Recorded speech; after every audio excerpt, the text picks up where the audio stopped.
que les bourgmestres, contestés par les populations dans les quartiers, dans les communes, parce que vous entendrez, dans chaque commune, bourgmestre Azamouana, il y a commune à Bissote, Aouti Wapi, Tolinga Kaete, Aouti Wapi, Batine de la Rabisoka Bapaya, Bateau ya commune à Bissote. Bateau ya commune à Bissote. Ok. Et pourtant, à 4 ya Makambwana, on doit prendre. Barozo Mwana Mboka, Mwana Mabele. Oui, oui. Qui connaît toutes les difficultés de la commune. Et puis, ceux qui Mwana Mabele à côté, la commune, il aura cette normal bonne que foi. les jeunes, les petits na quartier, les master na ye, dans le banane, tout le banane lingala, pour tout se comprendre malam. Les master na ye, les ninga na ye, ou les monique, ndeko na biso oyo mutu, moi na quartier na biso mutu comme te soutenir ye. Te soutenir ye. Très bien. Te soutenir ye ndenge. Ok, lutte contre sachet. Pour ce que la saleté à ville de Kinshasa, les amis ba sachet. De bouteilles en plastique. Contre sachet. Lutte contre bouteilles en plastique. On a beau parler de ça. Je vais en parler. Okay. Quand vous me donnez l'occasion, je vais venir. Mais on voit très bien quelles sont les raisons pour lesquelles la ville est sale. En ce qui concerne les bouteilles en plastique,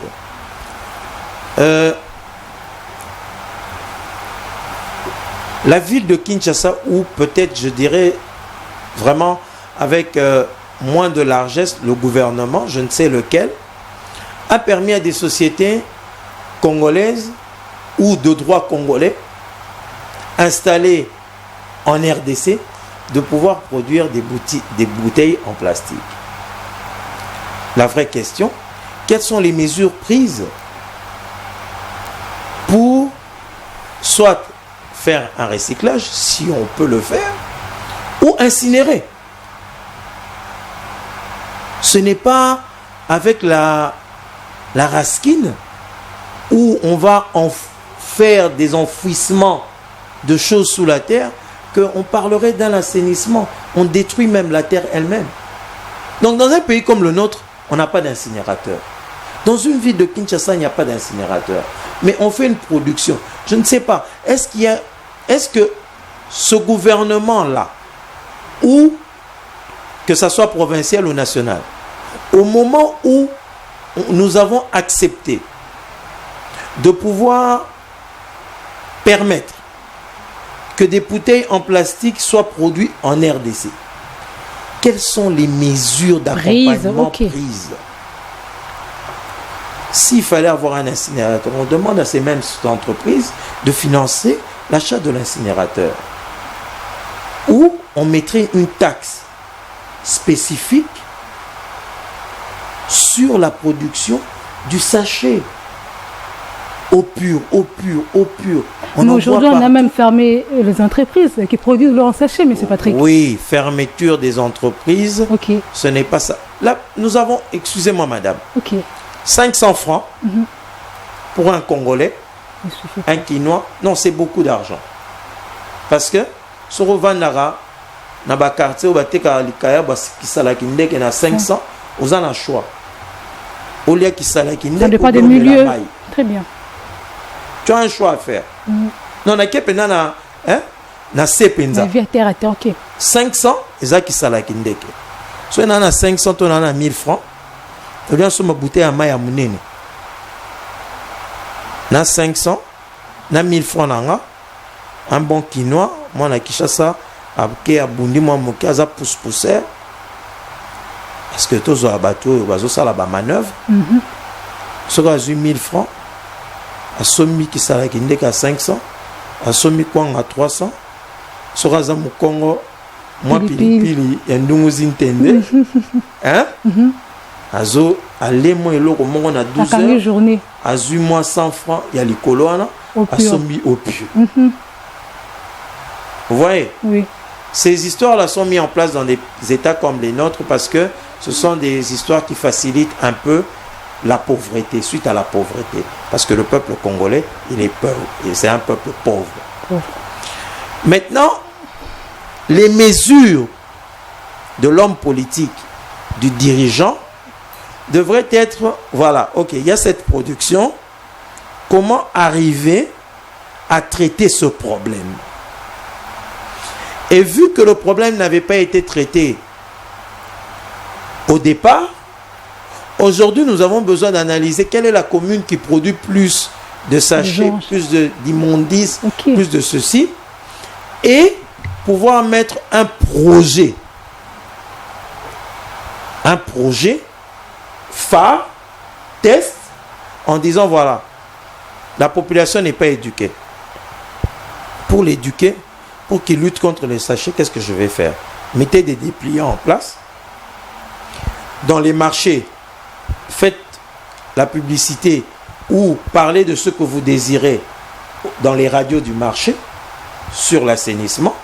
Si vous dites par exemple, non, tokochela mino poubelle moko pona boaka sachet na kati, boaka sachet o melima na kati, poubelle wana na butu. Mais monsieur Patrick, apparemment c'est ce qui a été fait, non? Avant? Non, ce qui a été fait, c'est mettre une poubelle, venir à la télévision, faire le politique et partir. Ce n'est pas de ça que je parle. Okay.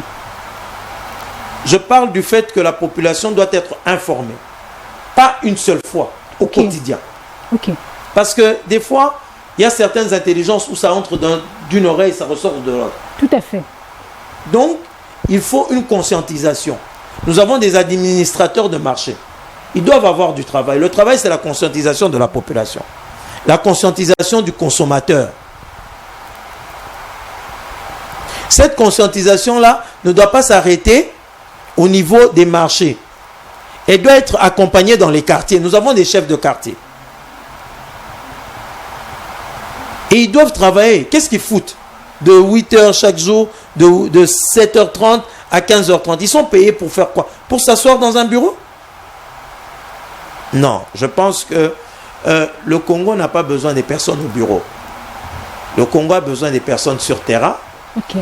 Le Congo a besoin des personnes qui vont vers le résultat, qui ne attendent pas les résultats. On a finalement trop attendu les résultats. On en a marre. On en a marre. Okay. Nous devons être là pour chercher les résultats, le trouver, pousser les gens au résultat. Et les moyens, nous les avons. Monsieur Patrick, ça fait très mal au cœur. Aujourd'hui, le bourgmestre de la ville de Kinshasa, Jean-Tiningo Bilambaka, a eu à fermer les grandes entreprises qui produisent l'eau en sachet. Mais une question se pose. Oui, c'est bien bon de fermer, comme vous venez de le dire comme ça, mais ceux qui vivent de cette eau-là, sont au moins je vous parle, parce que bon, vivre en sachet. Est-ce que le gouvernement a pensé à ces gens-là? Parce que tu vas pas manger à ces niveaux, ces gens sont butés. Voyez-vous? Madame, certes, c'est ce que je disais tout à l'heure. Les mesures sont vite prises, sans l'évaluation des conséquences. On a l'impression il devait penser à sa population, c'est seulement si il a l'amour. On a l'impression que la ville de Kinshasa deviendra nécessairement propre parce qu'on a fermé ces entreprises-là. Non, je pense que d'ailleurs maintenant on a aussi interdit dans certaines sociétés la production des bouteilles en plastique. La vraie question c'est est-ce que c'est les bouteilles en plastique, c'est le sachet plastique, est-ce que c'est ça? Parce que les bouteilles en plastique n'existent pas seulement en RDC, elles existent partout dans le monde. C'est vrai que pour des populations moins éduquées, on ne donne pas accès à ces choses-là parce que finalement, le Congolais, il boit et puis il jette. D'accord? Il jette sur la chaussée. Eh bien, la chaussée devient sale. Ok. Quelles sont les mesures éducatives? On n'éduque pas la population. Je pense que la télévision, et je pense que dans ce cas, le ministre, notre actuel ministre va pouvoir demander à chaque... non, notre ministre Mouyaya Patrick Mouyaya, la communication. Va demander, oui, aux informations. Il va demander, j'espère, à toutes les chaînes de télévision en RDC de pouvoir avoir quelques minutes d'éducation civique. Parce que l'éducation civique, C'est très fait important. que le citoyen, celui qu'on appelle le citoyen, ne jette pas n'importe quoi, n'importe où, et essaye de respecter les règles élémentaires de la vie commune. Lorsque vous jetez du papier n'importe où, à un endroit où il n'y a pas de poubelle, ça veut dire que vous ne respectez pas, le bien public qui est la chaussée. Ce n'est pas un bien privé, c'est un bien public. Donc vous n'avez aucun respect. Et vu que vous n'avez aucun respect, ça se rapproche à un problème d'éducation. Et donc, le seul moyen que nous avons actuellement pour pouvoir aider la famille et aider même les écoles à éduquer et à continuer à éduquer, c'est d'abord la télévision qui fait que beaucoup de gens passent leur temps devant la télévision. Ça, c'est une chose. Et puis, remettre au niveau des écoles la notion de la poubelle. Très bien. Si cette notion-là n'existe pas dans la formation de l'homme, il est difficile que le bourgmestre ou que même le gouverneur réussisse tout ce qu'il souhaite. La bouteille plastique, les gens consomment l'eau achetée par les vendeurs ambulants. Une fois qu'ils ont consommé, la poubelle, c'est directement la chaussée de l'État. Et donc, pour ça, nous avons besoin d'une éducation, nous avons besoin d'une conscientisation de la population congolaise. C'est très important. Très bien. Monsieur Patrick, parlons un peu de Salongo qui s'est fait, enfin, de Salongo qui se font tous les samedis ici à Kinshasa. Est-ce pour que la ville redevienne propre, on doit seulement passer par le Salongo, enfin, un seul samedi. Au courant de la semaine, nous avons 7 jours, et seulement les samedis qu'on doit faire de Salongo. Moi, je pense que ça ne suffit pas. Madame, à l'époque où le Salongo avait été institué, à l'époque de Mobutu, feu président Mobutu, d'heureuse mémoire, je pense que l'exode rural que connaît la ville de Kinshasa n'était pas là. Aujourd'hui, nous sommes dans une ville peuplée, et le Salongo dont nous parlons, l'impact lui-même n'est pas visible. Et donc, je me demande à quoi sert cette mesure. Vous savez, dans le temps sous Mobutu, dans les années 80, le Salongo n'était pas fait seulement sur les grandes artères. Il n'était pas fait seulement par les gens du marché. Ils étaient faits même dans les avenues, même devant nos parcelles, on faisait la tente de la pelouse. Très bien. Donc, même dans les quartiers résidentiels, que ce soit où des travaux étaient faits, des travaux de visibilité. Pourquoi? Parce que la population avait compris l'importance de cet acte. Mais est-ce qu'aujourd'hui la population a compris? Ou bien la population dit, bon, toto sagara toko molama muke liboso ya pananga wana, hein? Et encore, s'il existe des services de contrôle, excusez-moi, après, le tas qui est mis là-bas, les gens brûlent les petites saletés chaque matin, vers 11h, ils ouvrent leur bistrot, leur nganda et leur boutique, et puis ça passe. Mais du lundi, la salubrité, c'est toute une éducation, madame. C'est pour ça que je dis qu'il est important que les radios des marchés fassent leur travail. Le Salongo, c'est une histoire de chaque jour. C'est comme si vous étiez en train de me dire que, bon, vous demandez à votre enfant de se laver une fois la semaine. C'est compliqué. C'est compliqué. On doit se laver chaque jour et donc on est obligé d'assainir la ville chaque jour. On est obligé d'avoir le Salongo chaque jour. Ça veut dire qu'une personne qui vient devant son établissement, il doit balayer chaque jour. Paisiblement. Ça doit être propre. Okay. Donc on doit avoir des services de contrôle qui viennent poser la question aux gens, pourquoi ce n'est pas propre devant chez vous? Ça existait à Kinshasa, même les toilettes. On avait un service d'hygiène qui passait dans les toilettes. Ça fait partie de l'hygiène. Oui, oui. Lorsque vous parlez de l'assainissement, non, c'est l'hygiène publique. Et l'hygiène publique exige aux gens de pouvoir aller vers dans leur maison, dans leur parcelle, devant leur parcelle, devant leur boutique, devant leur... Nettoyer. Ça doit être propre. Tout ce qu'on demande aux gens, c'est de nettoyer. Et à l'État, de nettoyer la chaussée. Et bien sûr, madame, ça exige des formations. On ramasse des gens, des mamans, des vieilles mamans... qui sont déjà fatiguées. On leur fait porter... Elles n'ont pas cette force de travailler durement, M. Patrick. Oui, on leur fait porter des gilets en jaune, orange. Comme Selemba, ou Bumbu, au Bandalungwa, au Kalam, tout ça. Hein, sont entassés et on voit quel type de balai ils ont. Est-ce que c'est professionnel? Est-ce que c'est adapté? Voilà, toutes ces questions, ce sont des questions qu'on devrait se poser. Malheureusement, on ne se les pas posées en amont. Très bien. Tout à l'heure, je venais de lire un article. Oui. Et l'article dit que le problème de commune ne concerne pas le bourgmestre. Justement parce que le projet Kimbopeto a échoué avec succès. C'est seulement si le projet Kimbopeto avait réussi. Moi, je ne pense pas qu'à ce niveau, les gouverneurs devaient réagir de la sorte. Non, je pense que le projet Kimbopeto, c'est le projet du gouverneur de la ville de Kinshasa, mais le gouverneur ne peut que mettre en œuvre avec les bourgmestres. Et les bourgmestres ne peuvent que mettre en œuvre avec les chefs de quartier.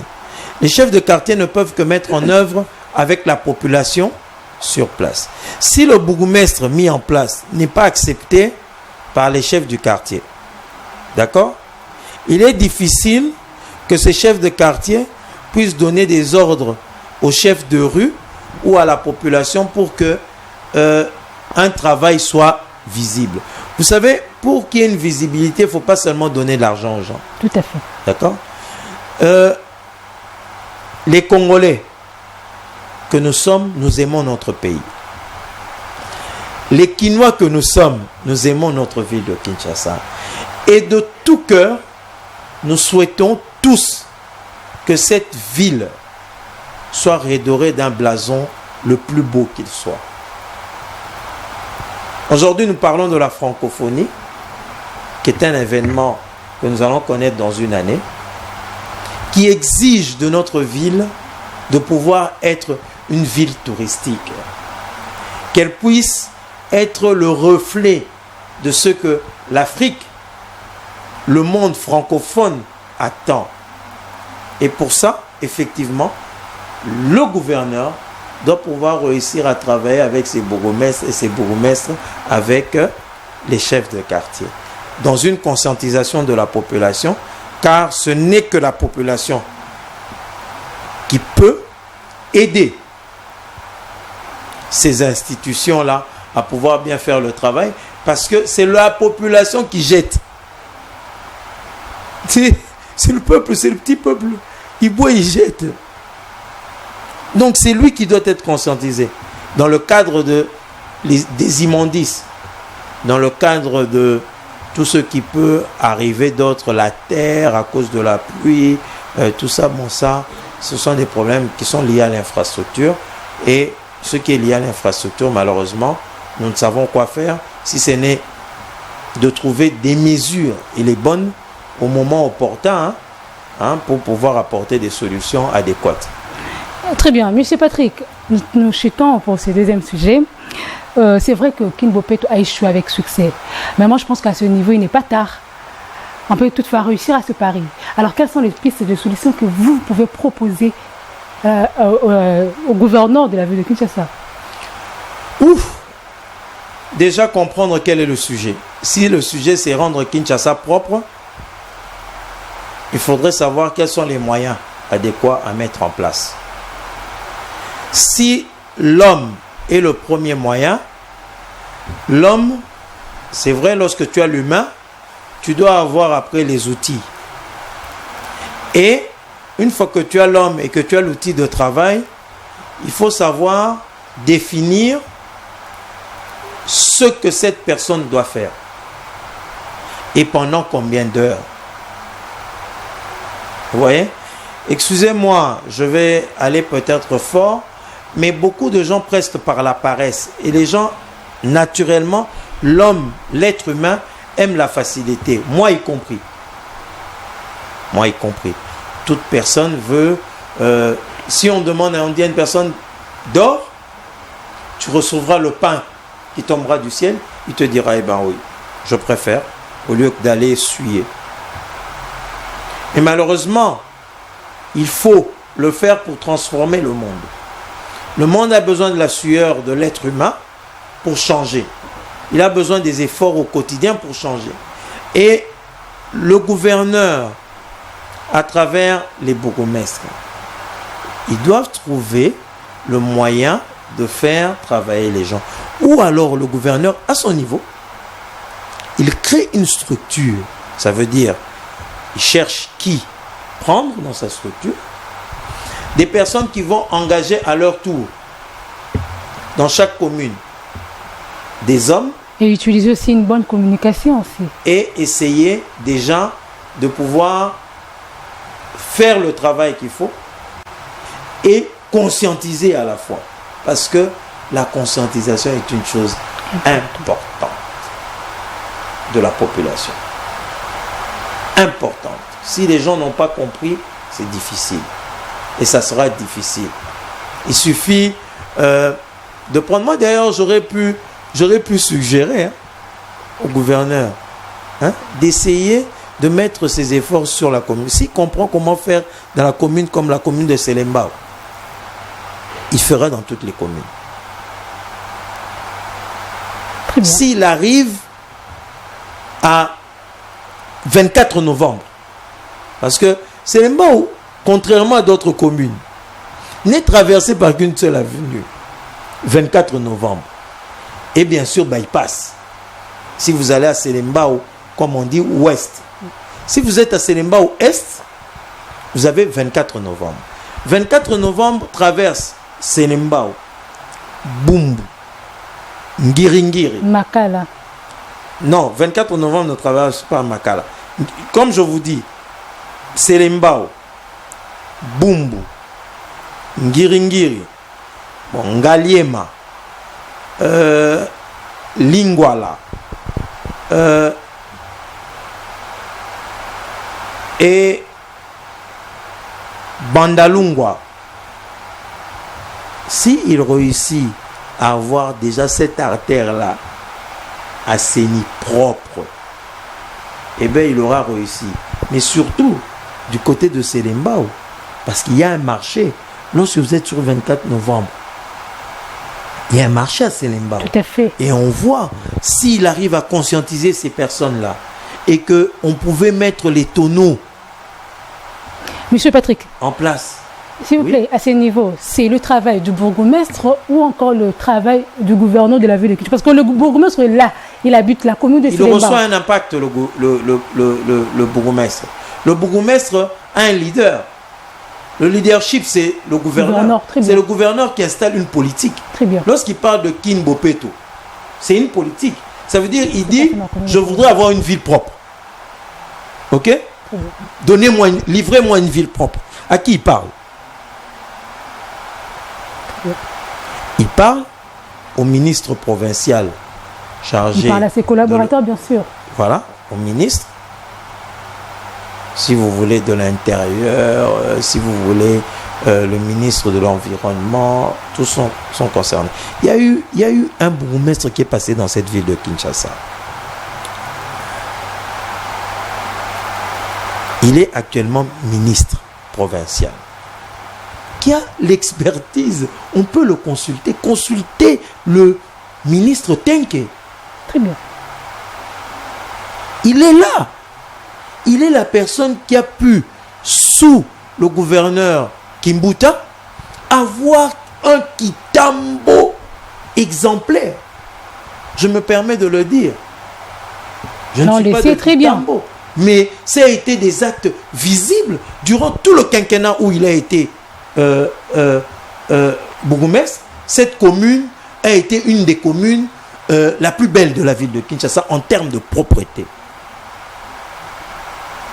Comment il a fait? Pourquoi on n'emboîte pas ses pas? Pourquoi d'autres ne peuvent pas faire?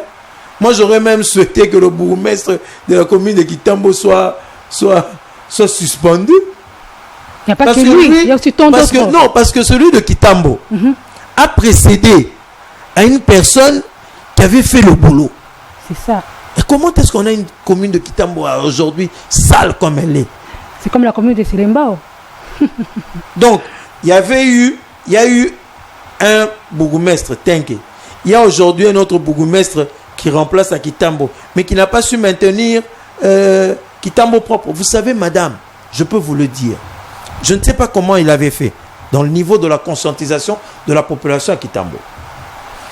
Nous sommes à Kitambo, je suis en cours de route, en train d'aller vers un garage à Kitambo. Je suis avec un ami qui boit de l'eau. Il a une bouteille d'eau entre les mains, il la consomme, et donc on marche, on est à pied, trottine un peu. Le gars, il lâche la bouteille. Je lui dis, ah, pourquoi tu fais ça? Oh, mais il n'y a pas de... Ramasse. Très bien. Non, non, il voulait ramasser, il y a un enfant qui est venu. Un enfant, je vous dis, qui est venu, qui a ramassé, qui a dit, bourgmestre n'a bu ça, Très bien. Et à cette époque-là, c'était le bourgmestre Tenke, que je ne connais pas, que je n'ai jamais rencontré. On n'est pas amis, mais je ne suis que pragmatique. Je ne dis que ce que j'ai vu et ce que j'ai vécu. Je n'habite pas la commune de Kitambo. Très bien. J'habite la commune de Ngaliema. Je fréquente beaucoup la commune de Selembao, Bumbu, et de Bumbu, Bandal, Makala. Je fréquente beaucoup Funa. Parce que là, vous avez osé aussi. Aux dernières élections, j'étais candidat. Moi, je pense qu'il n'est pas tard pour vous aussi oser encore en 2023, M. Patrick. Ce qui est sûr est que je reviendrai en 2023. Vous serez le bienvenu pour votre information. Je reviendrai en 2023, ça c'est sûr. Nous attendons seulement que le bourgmestre Sama et le premier ministre Sama Lukonde ainsi que le chef de l'État puissent mettre en place et faire mettre en place les institutions qu'il faille, parce que nous savons que la CENI aujourd'hui, Sunanga, est démissionnaire. C'est l'équipe sortante, que l'équipe entrante prenne sa place. Et bien sûr, en ce moment-là, je pense que les dés seront lancés une fois que la loi sera aussi votée au niveau du Parlement. Et bien sûr, les choses pourront nous rassurer des élections 2023. De toute façon, si elles n'ont pas lieu en 2023, elles auront toujours lieu, les élections. Et je pense que monsieur le Président, Son Excellence, Monsieur le Président Félix Antoine Tshisekedi Tshilombo, est un exemple de bonne éducation. Il est issu d'une famille nantie de la ville de Kinshasa. Et je pense que il a une parole. Et je pense que le fait qu'il soit passé à plusieurs reprises dans les médias pour dire qu'il y aurait élection en 2023, moi, M. Ngoyi Ansomo et Patrick Gogo, je suis confiant et je suis rassuré que élection il y aura en 2023. Et donc, je serai candidat. Très bien, comme toujours, Monsieur Patrick. Nous allons prendre le tout dernier sujet. Nous parlerons des embouteillages à Kinshasa. Un sujet très pertinent qui a été sollicité par pas mal de téléspectateurs. Monsieur Patrick, là, je vous informe. Vous venez de la commune de Ngaliema. Et moi, je suis convaincu que vous avez croisé quelques embouteillages. Là, on doit se les dire. Ah. Mais qu'est-ce qui était à la base des embouteillages ici à Kinshasa, Monsieur Patrick? Madame, beaucoup de choses. Entre autres. Beaucoup de choses. Et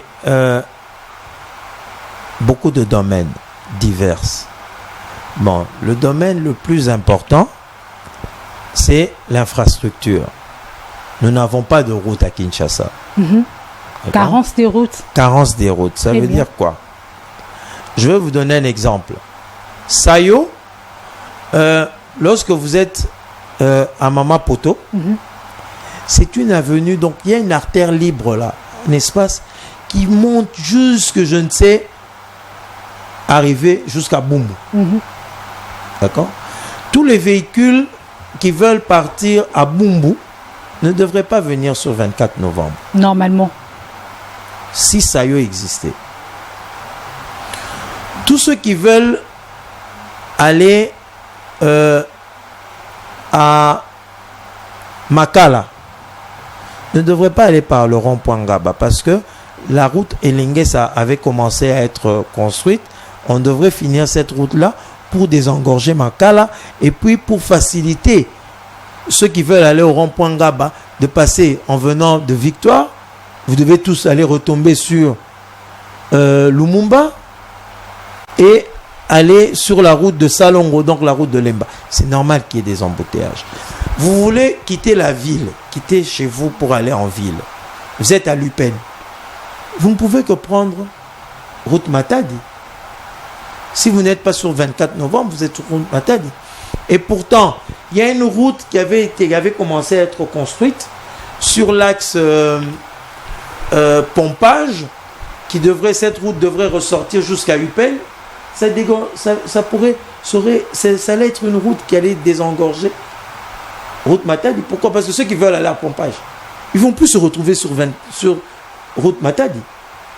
Ils peuvent aller sur cette route-là qui était en construction, pour lequel l'ancien ministre d'infrastructure qui était à l'époque Thomas Lowaka a laissé comme ça. On espère que le dernier ministre de l'infrastructure qui est passé, on ne sait pas s'il a fait un suivi sur cette route-là.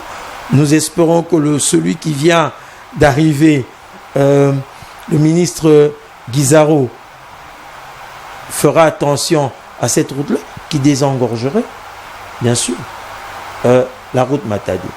Il n'y a pas que ça. Dans les quartiers comme Delvaux, si vous êtes là je parle de ce secteur-là, Ngalem, si vous êtes sur Delvaux, il n'y a pas de route. On doit tous ressortir sur route Matadi. Toujours. En fait, les mêmes artères sont tout le temps sollicitées. Ce sont les mêmes.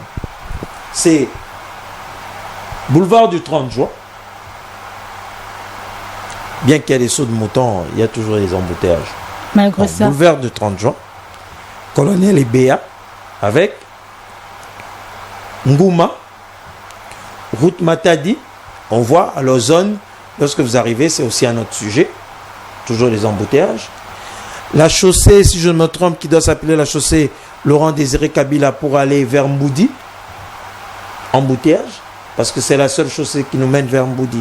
Sollicité. Finalement, le problème, c'est l'infrastructure. Bon. Il n'y a pas que ça. Le deuxième sujet, c'est que dans ce pays, il n'y a pas de politique de déclassement de véhicules. À un certain moment, l'État achète des bus pour faciliter la population. Mais nous avons toujours des 207. Ils sont fabriqués de quelle année ces véhicules? C'est de quelle année? Avec des chauffeurs qui conduisent qui conduisent n'importe comment. Il y a même des motards aussi. Non, vous savez, le cas des motos, d'accord? Dans toutes les villes africaines actuellement, la plupart, les motards sont arrivés. Pourquoi? Parce que, à cause des embouteillages, à cause de l'indiscipline des conducteurs, deuxième bande, troisième bande, des fois même quatrième bande, tous vers le même côté, c'est de l'indiscipline. À cause de cette indiscipline, d'accord? À cause de cette indiscipline, on n'arrive à rien. Et surtout que l'homme policier mis en place n'est pas respecté par les conducteurs. Monsieur Patrick, j'aurais bien voulu rebondir encore. Je ne sais pas si vous allez revenir le samedi prochain pour que nous en parlerons en long et en large, parce qu'au fort de temps, je pense que je dois libérer ces plateaux. Mais quel est votre dernier message pour clôturer? Mon message, il est simple. Aimons le Congo. Faisons de notre pays le plus beau de tous les pays et prenons-le en main. Et je remercie spécialement le chef de l'État, permettez-moi, pour ce gouvernement que je considère comme étant le gouvernement du changement. Pourquoi? Parce que c'est un gouvernement jeune. J'aurais souhaité, et je le remercie parce que aujourd'hui nous avons des jeunes qui ont de l'énergie et qui devraient apporter le meilleur d'eux pour un pays comme nous l'aimons. Toyebit mboka na biso ndenge tolingaka ngo tolingaka Congo makasi vraiment bana mai bosala effort Congo penza ezala ndenge tolingaka ngo. Merci Je vous beaucoup, remercie, Monsieur Patrick Ngoyi. Messieurs et dames, nous avons reçu pour vous Monsieur Patrick Ngoyi. Je rappelle qu'il était venu pour le cadre ou pour le compte du AARC. Et pour les habitants de Bumbu, Silembao et pour l'année 2023, il est déjà là, il va continuer à être avec nous. Vous avez entendu ce qu'il a poussé comme argument, il a des arguments solides. Alors, ceux qui ont les euros pour entendre, et oui, il faut déjà écouter maintenant. Nous nous retrouvons le samedi prochain, toujours avec le même plaisir. Au revoir. TVSCD, la télévision selon le cœur de Dieu. La chaîne de la grande moisson.